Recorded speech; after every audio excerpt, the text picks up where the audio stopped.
النهاردة هنعلم أطفالنا إزاي يعتمدوا على نفسهم بإنهم يعملوا ساندوتش جبنة بالخضار. والخضار ده اللي هو هيكون خيار وطماطم.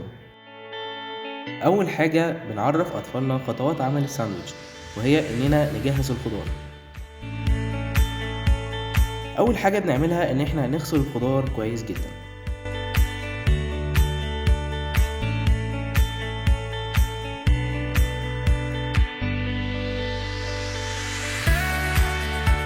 نبدأ نقطع الخيار حلقات ونخلي بالنا إنه يمسك السكينة بطريقة صح، والإيد التانية يمسك بها الخضار بطريقة سيفتي وأمان.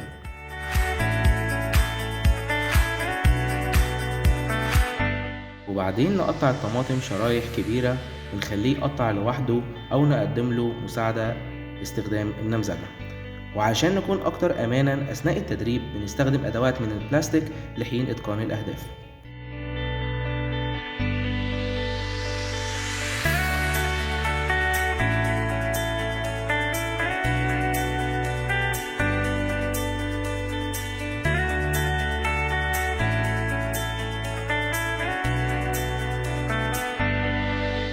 ويبدأ يفتح الساندوتش نصين بطريقة صحيحة، ويحط الجبنة جوه الساندوتش بكمية مناسبة ويفردها كويس جدا.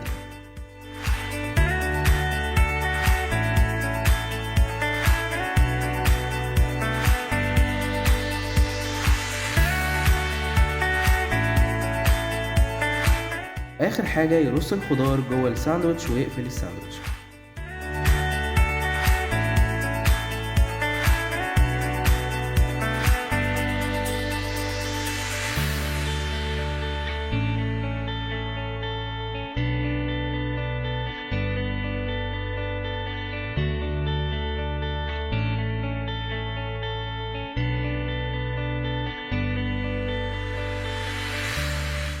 كمان يقطع التفاح قطع صغيرة علشان يكون الفطار كله صحي متكامل.